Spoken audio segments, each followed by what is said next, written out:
श्री स्वामी समर्थ. नमस्कार, मी नंदिनी माझ्या यूट्यूब चॅनलवर तुमचं खूप मनापासून स्वागत करत आहे. तुमच्या मनातील सर्व चांगली इच्छा स्वामी महाराज पूर्ण करो ही स्वामींच्या चरणी प्रार्थना करते आणि आजच्या व्हिडिओला सुरुवात करते. तत्पूर्वी तुम्ही जर चॅनलवर नवीन असाल तर चॅनलला सबस्क्राईब करा. त्याचबरोबर शेजारचं जे बेल आयकॉनचं बटन आहे ते प्रेस करा, जेणेकरून मी जेव्हा नवीन व्हिडिओ अपलोड करेन त्याचं नोटिफिकेशन तुम्हाला मिळेल आणि तुम्ही एकही व्हिडिओ मिस करणार नाही. तर चला करूया व्हिडिओला सुरुवात. गुरु ब्रह्मा गुरु विष्णू गुरुदेव महेश्वरा, गुरु साक्षात परब्रह्म तस्मै श्री गुरुवे नमः. गुरुर्ब्रह्मा गुरुर्विष्णू गुरुर्देव महेश्वरा, गुरु साक्षात परब्रह्म तस्मै श्री गुरुवे नमः. तस्मै श्री गुरुवे नमः. तर पहा, दत्त जयंती जवळ आलेली आहे आणि ह्या दत्त जयंती निमित्त दत्त जयंती आलेली आहे 26 डिसेंबरला. त्यानिमित्त आपण जे गुरुचरित्राचं पारायण करतो तर ते आपल्याला 20 डिसेंबर ते 26 डिसेंबर या काळामध्ये करायचं. पहा, बऱ्याच महिला बरेच पुरुष हे गुरुचरित्राचं पारायण करत असतात, परंतु काही जणांना असं वाटतं की ह्याचे नियम काय असतील, हे गुरुचरित्र पारायण आपल्याला करायला जमेल का, याच्या अटी काय असतील, याला काय काय करावे लागेल, कोणती आवश्यकता असते. या पारायण काळामध्ये पहा, आपल्याकडून हे पारायण पूर्ण पार होईल का, त्याचबरोबर ह्या पारायण काळामध्ये आपल्याकडून काही चुका तर नाही होणार ना, त्याचबरोबर हे पारायण आपल्याला जमेल ना, अशा बऱ्याचशा गोष्टी मनामध्ये चालू होतात आणि आपण हे पारायण करावे की नाही हाच विचार करत हे पारायण करत असताना उपवास तर नाही ना करावा लागणार, त्याचबरोबर ह्या पारायण करत असताना काय खावे काय नाही खावे या सर्व गोष्टी आपल्याला आपल्या मनामध्ये चालू असतात. त्याचबरोबर या पारायण काळामध्ये ही जी पारायण करण्याची जी पद्धत आहे ती आपल्याला जमेल का, त्याचबरोबर जी पूजा मांडणी आहे ती कशी करायची आहे, असे बरेचसे प्रश्न आपल्या मनामध्ये चालू असतात. तर पहा, अशाच अनेक प्रश्नांची उत्तरे तुम्ही ह्या व्हिडिओमध्ये जाणून घेणार आहात. त्यामुळे पहा, व्हिडिओ कुठे स्किप न करता शेवटपर्यंत नक्की बघा, जेणेकरून तुमच्यापर्यंत योग्य ती माहिती पोहोचेल. गुरुचरित्र पारायण केल्यामुळे आपल्याला काय फायदे होतात हे अगोदर आपण जाणून घेऊया. तर पहा, बऱ्याच वेळेस बऱ्याच व्यक्तींच्या वेगवेगळ्या समस्या असतात. काहींना मुलं लग्नाला अगदी 8-9 वर्ष झालेली आहेत तरीसुद्धा मुलं होत नाहीत. त्याचबरोबर पहा, आपण नोकरीच्या शोधात आहात आणि नोकरी मिळत नाही आहे, तर त्याचबरोबर वय भरपूर झालेलं आहे आणि लग्न जमत नाही आहे, घरामध्ये सुखशांती नाही, त्याचबरोबर ऐश्वर्यप्राप्ती होत नाही आहे, पैसा घरामध्ये येत नाही आहे, तो व्यवस्थित टिकत नाही आहे, तर अशा बऱ्याचशा समस्या आपल्याला जाणवत. तर पहा, अशा समस्यांवर एकच उत्तर आहे, ते म्हणजे गुरुचरित्र पारायण. आपल्या ज्या बी समस्या असतील त्या दूर करण्याचं सामर्थ्य या गुरुचरित्र इतक्या पवित्र ग्रंथामध्ये आहे. त्यामुळे पहा, जर पूर्ण निष्ठेने आणि श्रद्धेने जर आपण ही पारायण जर केलं तर आपल्या कोणत्याच समस्या ह्या बाकी राहतात. श्री गुरुचरित्राच्या निष्ठापूर्वक पारायणाने अनुभूतीपूर्वक साक्षात्कार हा होत असतो. त्याचबरोबर पहा, दुःखितांना, शापितांना, वेगवेगळे आजार झालेल्यांना, त्याचबरोबर पितृदोष असणाऱ्यांना गुरुचरित्र हे एकमेव साधन आहे जे आपल्याला फलप्राप्ती करून देत असते. त्यामुळेच बघा, आपल्याला कोणत्याही समस्या असू द्या, कोणतेही प्रश्न अडचणी असू द्या, ते संकल्पयुक्त जर गुरुचरित्राचं पारायण जर आपण पूर्ण पार पाडलं तर आपल्या सर्व समस्या अडचणी ह्या दूर होऊन आपण मनोभावे आणि पूर्ण निष्ठेने आणि संकल्पयुक्त हे पारायण पार पाडलं तर आपल्या सर्व समस्या अडचणी ह्या स्वामींपर्यंत पोहोचतात आणि ते आपल्या सर्व अडचणी दूर करतात. त्यामुळेच पहा, आपल्याला हे दत्त जयंतीनिमित्त जे पारायण आहे तर ते हे 7 दिवसाचं पारायण आपल्याला अवश्य पार पाडायचं आहे. तुम्ही हे पारायण मंदिरामध्ये म्हणजे स्वामींच्या केंद्रामध्ये जाऊन सुद्धा करू शकता, किंवा मग तुम्हाला तिकडे जाणे शक्य नाही, तुमच्याजवळ आसपास नाही, तर मग तुम्ही तुमच्या घरीसुद्धा हे पारायण करू शकता. पहा, हे पारायण करताना आपण पारायणामध्ये खूप वेळ लागतो. म्हणजे हे पारायणाचे जे अध्याय आहेत तर ते वाचण्यासाठी आपल्याला भरपूर वेळ लागतो.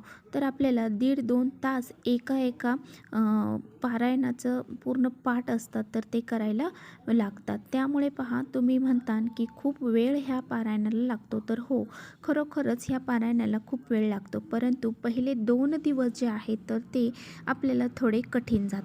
तर पहा, हे पारायण वाचण्यासाठी आपल्याला पहिल्या दिवशी पहिले 2 दिवस जे आहेत तर त्यावेळेस आपल्याला जास्त वेळ लागेल.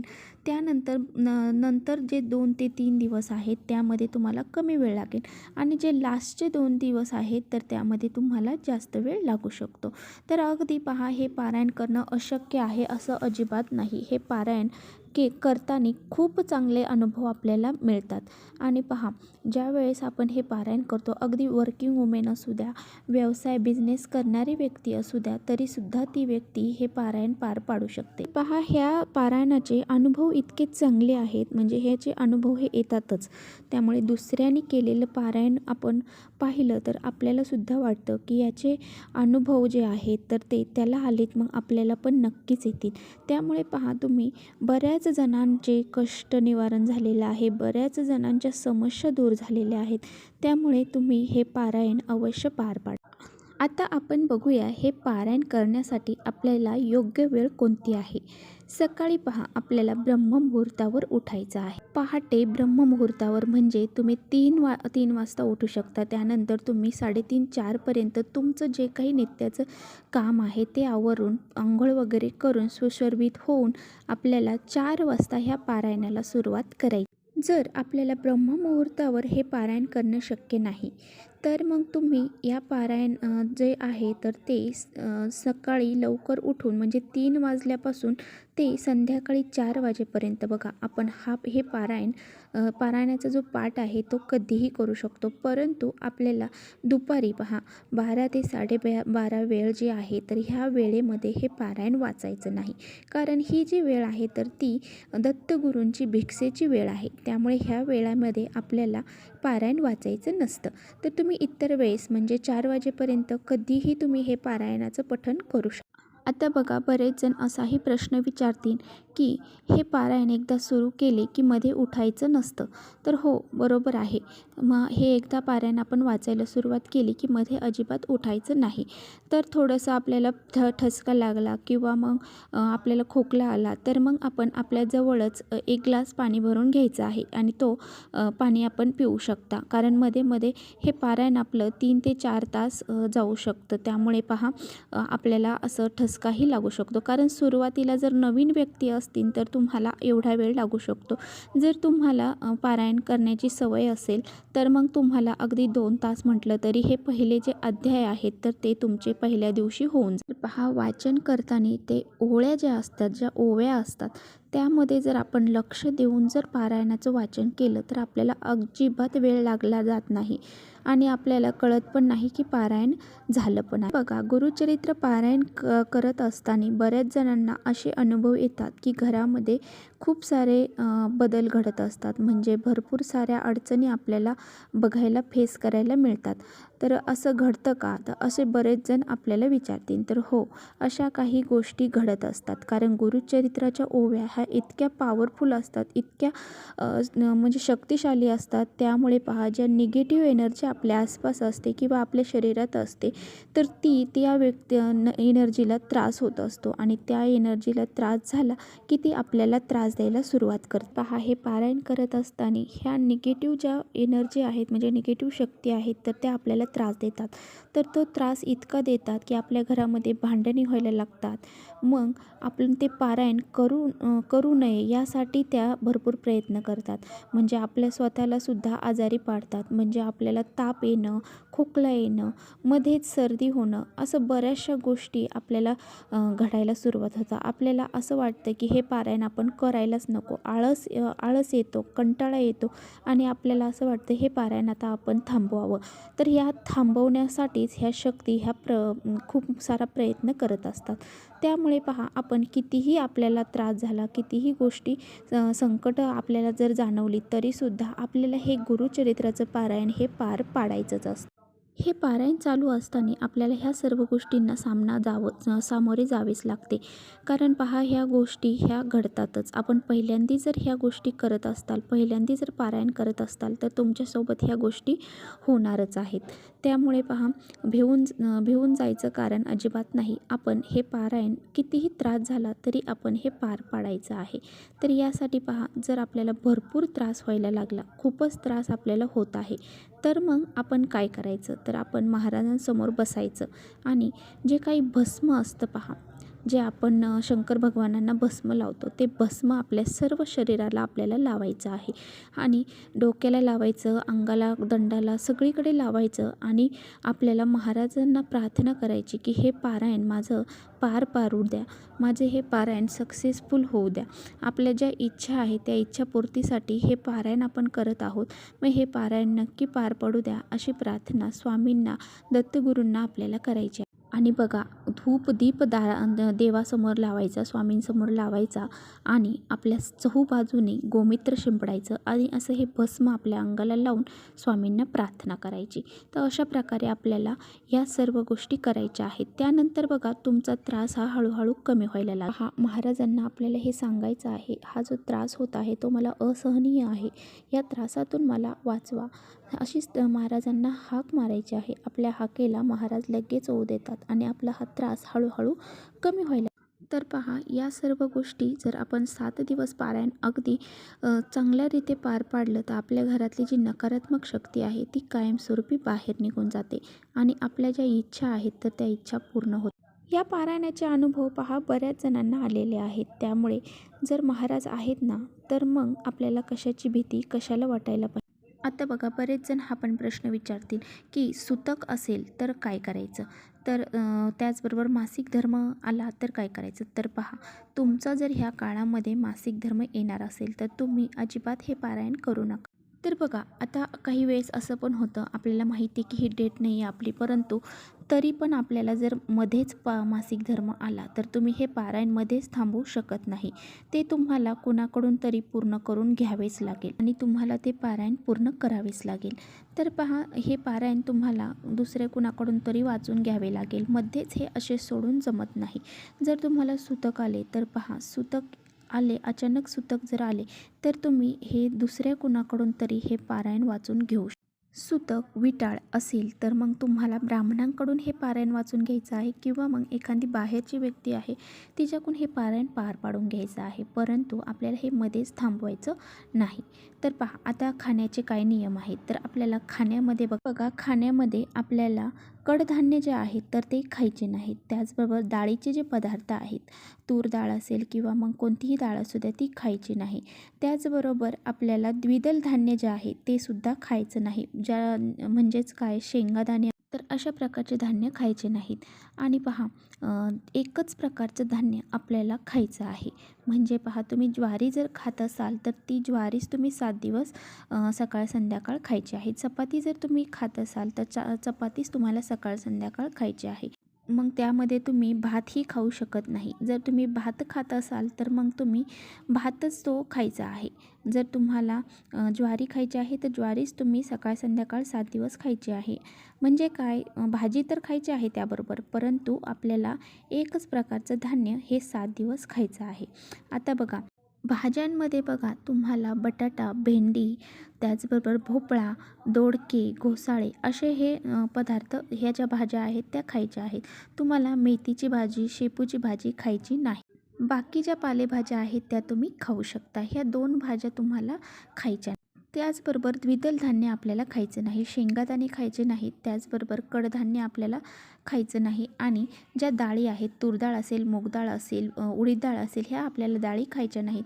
काय होतं, आपण जे वाचन करतो ते आपल्याला बराच वेळ वाचन करावे लागते आणि त्यामुळे आपल्याला ॲसिडिटी होऊ शकते किंवा मग आपल्याला त्रास होऊ शकतो, जेणेकरून ते पारायण थांबवायचे नाही आपल्याला, जेणेकरून आपण आजारी पडू आणि आपले हे पारायण थांबलं जाईल, असं आपल्याला काहीही खायचं नाही.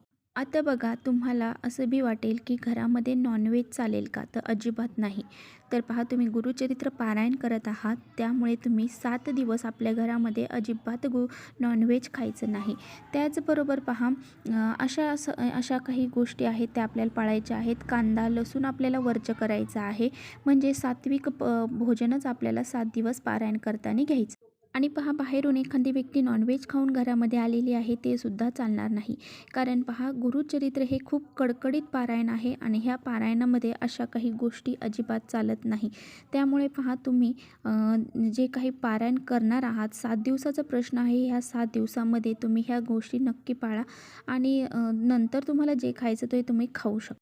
आता बघा, घरामध्ये जर पुरुष हे पारायण करत आहेत, तर त्यांनी चमड्याचं बेल्ट वापरायचं नाही. त्याचबरोबर चमड्याची चप्पल देखील आपल्याला वापरायची नाही. त्याचबरोबर आपल्याला नेल कट करायचे नाही, केस कट करायचे नाही. हे बरेचसे नियम जे आहेत ते आपल्याला हे गुरुचरित्र पारायण करताना पाळायचे आहेत. त्याचबरोबर ब्रह्मचर्याचं आपल्याला पालन करायचं आहे. 7 दिवस आपल्याला ब्रह्मचर्याचं पालन आवर्जून करायचं. आता बघा, तुम्हाला गुरुचरित्र पारायणाला सुरुवात करायची आहे. तुम्ही 20 तारखेला सुरुवात करणार आहात. त्या आदल्या दिवशी म्हणजे 19 तारखेला आपल्याला जे 4 कुत्रे आहेत आणि 1 गाय यांना आपल्याला 1-1 चपाती खाऊ घालायची आहे.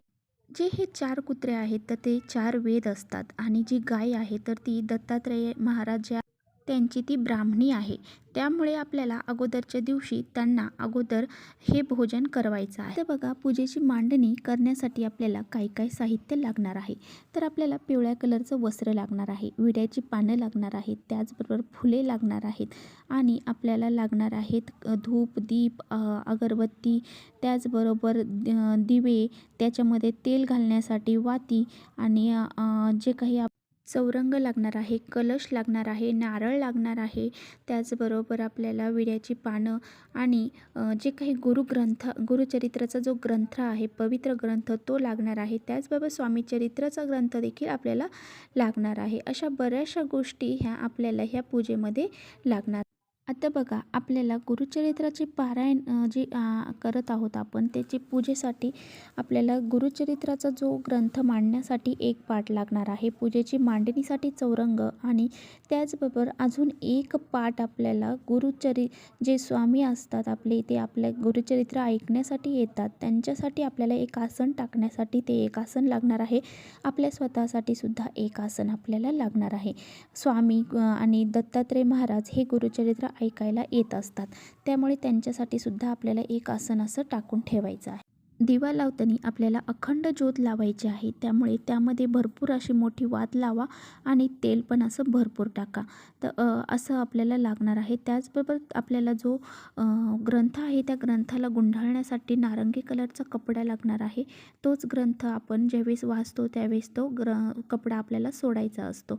तर अशा प्रकारे आपल्याला साहित्य हे लागणार आहे. सुपारी आपल्याला लागणार आहे, जेणेकरून आपल्याला गणपती बाप्पांची स्थापना देखील करायची आहे. तर ही पूजा मांडणी करण्या अगोदर आपल्याला पहा, संकल्प करायचा आहे. संकल्प करताना हातामध्ये थोडंसं पाणी घ्यायचं आहे, अक्षदा, फूल, हळद, कुंकू घ्यायचं आहे आणि आपल्याला स्वामींना आपलं स्वतःचं नाव सांगायचं आहे, गोत्र सांगायचं आहे आणि त्यानंतर मी हे जे पारायण आहे तर ते 7 दिवसाचं पूर्ण करणार आहे, तर ते माझं पारायण तुम्ही माझ्याकडून पूर्ण करून घ्यावे अशी आपल्याला प्रार्थना करायची. संकल्प करताना अगोदर आपल्याला 3 वेळा हातामध्ये पाणी घ्यायचं आहे आणि ते आपल्याला खाली ते पिऊन घ्यायचं आहे आणि ते पिऊन ते 3 वेळा पाणी हातात घेताना पहिल्या वेळेस केशवाय नमः, दुसऱ्या वेळेस माधवाय नमः, तिसऱ्या वेळेस नारायण नमः आणि चौथ्या वेळेस आपल्याला हे असं मी तुम्हाला सांगितल्याप्रमाणे पाणी, अक्षदा, फूल आणि हळद कुंकू घ्यायचं आहे आणि जसं सांगितल्याप्रमाणे आपल्याला स्वामींना प्रार्थना करायची आहे. तुमचं नाव घ्यायचं आहे, गोत्र म्हणायचं आहे आणि हे पारायण मी कशासाठी करत आहे, तुमची जी इच्छा आहे ती इच्छा व्यक्त करायची आहे. कोणत्या इच्छेसाठी तुम्ही हे पारायण करत आहात, त्याचबरोबर तुमची ही जे काही पारायण आहे ते तुम्ही कोणतेही निर्विघ्नपणे पार पडू द्या अशी प्रार्थना स्वामींना करायची आहे आणि ते पाणी आपल्याला ताम्हणामध्ये सोडून द्यायचं आहे. पूजा मांडणी झाल्यानंतर पहा, आपल्याला 1 माळ स्वामी समर्थ मंत्राचा जप करायचा आहे, 1 माळ गायत्री मंत्राचा जप करायचा आहे आणि त्यानंतर गुरुचरित्रामध्ये जे स्तवन आहे ते स्तवन आपल्याला अगोदर वाचायचं आहे आणि त्यानंतर ग्रंथामधले अध्याय आपल्याला वाचायला सुरुवात करायची आहे. गुरुचरित्राचा ग्रंथ जर तुम्ही उघडून पाहिला तर त्यामध्ये तुम्हाला पहिल्या दिवशी किती अध्याय वाचायचे, दुसऱ्या दिवशी किती अध्याय वाचायचे हे दिलेलं आहे. तरीसुद्धा सांगते, पहिल्या दिवशी आपल्याला 1 ते 9 अध्याय वाचायचे आहेत आणि ते कसे वाचायचे आहेत हे सुद्धा आपल्याला ह्या ग्रंथामध्ये दिलेलं आहे. तर हे आपल्याला नियमसुद्धा आपल्याला पहा त्या ग्रंथामध्ये पहिल्या दुसऱ्या पानावरतीच दिलेले आहेत. त्यामुळे ते नियम पाळून आपल्याला अशा प्रकारचं हे पारायण पार पाड. तर पहा, ह्या पारायण करताना आपल्याला अन्न खायचं नाही, म्हणजे बाहेरचं अन्न खायचं नाही. त्याचबरोबर आपल्या आई किंवा बहिणीने बनवलेलं असेल, बायकोने बनवलेलं असेल तेच आपण अन्न खाऊ शकतो. इतर कुणीही बनवलेलं अन्न आपल्याला खायचं नाही. त्याचबरोबर आता बघा, तुम्हाला पारायण करायचं आहे, परंतु तुम्ही दुसऱ्या गावी आहात किंवा मग नोकरीसाठी दुसरीकडे आहात, तुम्हाला स्वतःच्या हाताने अन्न तयार करत नाही. मग तुम्ही काय करायचं, स्वतःच्या खर्चाने अन्न विकत घ्यायचं आहे आणि त्यानंतर आपल्याला अगोदर गायत्री मंत्राचं पठण करायचं आहे आणि त्यानंतरच हे अन्न ग्रहण करायचं. त्याचबरोबर पहा, रात्री झोपण्यापूर्वी आपल्याला विष्णू सहस्रनामाचं रोज रात्री पठण करायचं आहे. त्याचबरोबर आपल्याला गादीवर झोपायचं नाही, आपल्याला चटई टाकून खाली झोपायचं आहे. गादीवर आपल्याला झोपायचं नाही किंवा बसायचं देखील नाही. त्याचबरोबर आपण जे जे अन्न खातो तेच अन्न आपल्याला पोथीला दाखवायचं आहे आणि त्याचा नैवेद्य दाखवून नंतरच मग आपण आपलं स्वतःचं जेवण करायचं आहे. त्याचबरोबर पहा, रोज पोथीला आपल्याला वाचन झाल्याच्या नंतर त्या कपड्यामध्ये गुंडाळून ठेवायचं आहे. आता बघा, आपल्याकडून जास्तीचं जेवण बनवलं गेलेलं आहे सकाळी आणि तेच आपण संध्याकाळी ग्रहण करणार असाल तर मग आपल्याला एखादा फळाचं नैवेद्य पोथीला दाखवायचं. आता बघा, ह्या ग्रंथाची आपल्याला सांगता कशी करायची आहे. जर तुम्ही घरी पठण करणार असाल तर मग तुम्हाला एखादी जोडी असेल तर त्या जोडीला आपल्या घरी जेवण खाऊ घालायचं आहे आणि जर तुम्हाला एखाद्या जोडीला जेव घालणं शक्य नाही तर एखाद्या गरिबाला तुम्हाला काहीतरी दान करायचं आहे, अन्नदान करायचं आहे आणि ते शक्य झालं तर ते करा, नाही तर मग एखाद्या मंदिरामध्ये जाऊन फळं तुम्ही वाटू शकता. हे पण शक्य नसेल तर मग दानपेटीमध्ये तुम्ही काही दान करू शकता किंवा मग अन्नदानसुद्धा तुम्ही करू शकता. तर तुम्हाला जे शक्य होईल ते तुम्ही करायचं आहे. आता बघा, तुम्हाला शेवटच्या दिवशी असा प्रश्न पडेल की आता आम्ही नैवेद्य काय दाखवावा, तर तुम्ही काही पण गोडाधोडाचा नैवेद्य घरामध्ये बनवू शकता किंवा मग साधी भाजी पोळी जरी तुम्ही नैवेद्य म्हणून स्वामींना दाखवली तरी चालेल.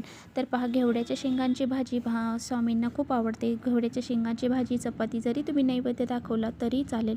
तर जर शक्य असेल तर पुरणपोळीचा नैवेद्य देखील तुम्ही बनवू. तर अशा प्रकारे पहा, आपल्याला हे जे नियम जे आहेत ते आपल्याला पाळायचे आहेत. तर पहा, गुरुचरित्राचे मी तुम्हाला बऱ्याचशा गोष्टी ह्या व्हिडिओमधून सांगितलेल्या आहेत. त्यामुळे व्हिडिओ थोडासा मोठा झालेला आहे, त्याबद्दल क्षमस्व आहे, परंतु ह्या सर्व गोष्टी तुम्हाला सांगणं गरजेचं होतं. तर चला, इथेच करते व्हिडिओचा एंड. व्हिडिओ आवडला असेल तर नक्की लाईक करा, चॅनलवर नवीन असाल तर चॅनलला सबस्क्राईब करा. परत भेटूया अशा छानशा व्हिडिओसोबत. तोपर्यंत श्री स्वामी समर्थ.